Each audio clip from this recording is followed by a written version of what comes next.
All right, let's launch into our week ahead, starting with Monday. And what I'm going to do here on the Sharecast, as Sunday here, as I mentioned, my time is short. So I'm going to record our Monday message just to get us started. And then I think tomorrow in the morning, I will jump in and pick up for Tuesday, Wednesday, Thursday, Friday. As much as these are so interconnected and I just want to keep going, I think that'll be the best way for me to work it. So let's go ahead and bring this guy in because, it just couldn't be more perfect. As I mentioned in the card pull, the King of Swords represents the energy of Aquarius, as does the star.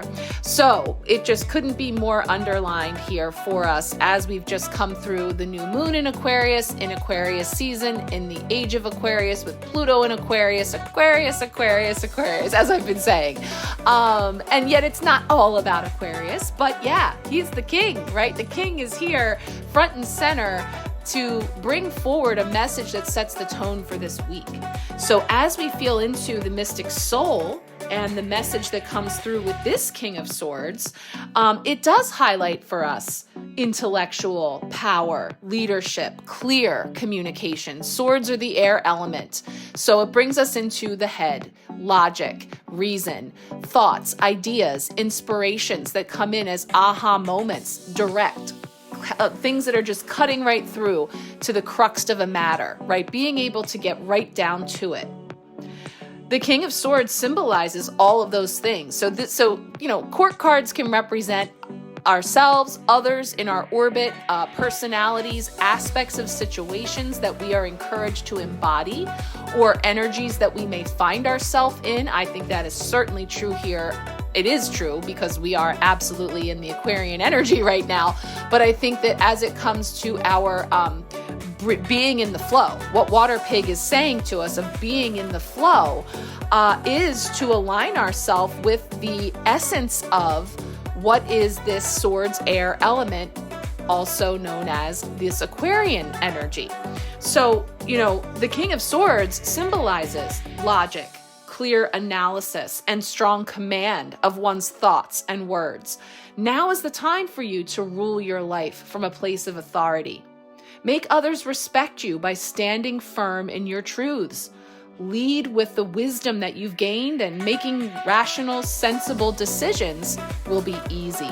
So yeah, this is what I was talking about when we talk about if I only knew then what I know now. And yet, the reason I know what I know now is because I came through those experiences. So taking into consideration, all of those experiences that have helped me to glean the wisdom that I have, lead with that. Allow that wisdom to propel you forward. You gained that through the experiences, which include the wounds and the scars of that Chiron energy. So many of these things are coming together here and really reflected in each of these cards that are coming forward. Now, when this is challenged, when the King of Swords is imbalanced, there can be intentional miscommunications, verbal manipulation, individuals who weaponize intellect. And so therefore it's a time to take a look at motives, and this message may not be for everybody. This could be more of a collective message to look at the world stage and see where there's potential that intellect is being weaponized in some way, or communications are being manipulated. That's where we have an opportunity to really examine motives, right?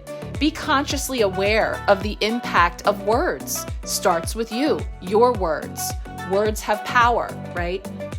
And engage in respectful communications. Are the messages coming through this beautiful message from the King of Swords? And I just really feel too, I love that you see his watch, because once again, time is really something that I think is coming front and center in a number of different ways for us to look at, what we give our time and attention to, our thoughts, what time we're spending in the head, on things that may or may not be helping us forward on our path, may or may not be in flow with where we wish our energy to go.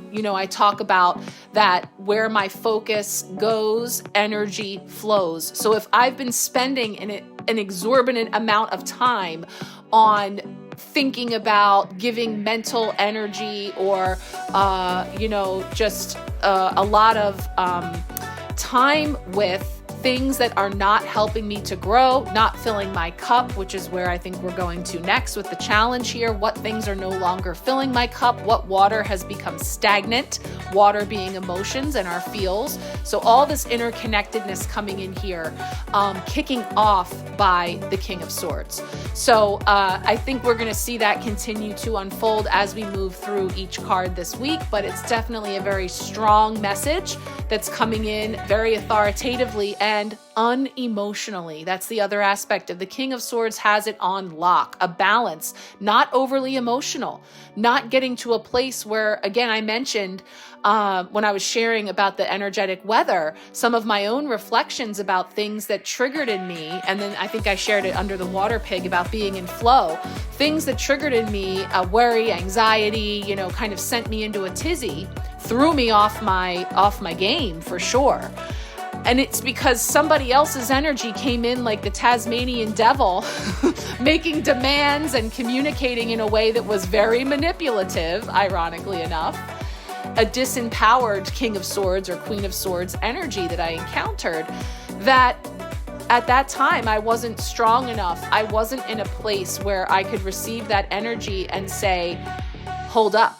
Right? No, thank you, and recalibrate. And so this is where the King of Swords has mastered that lesson, not getting overly emotional, not getting knocked off of your throne by, any situation that the wind blows in. So I think that's really interesting. That's kind of planting some seeds for me as far as like tapping into what the energy could look like for people. So let's go ahead and keep rolling. See what's coming in for Tuesday as that potential block or challenge and where it takes us from there.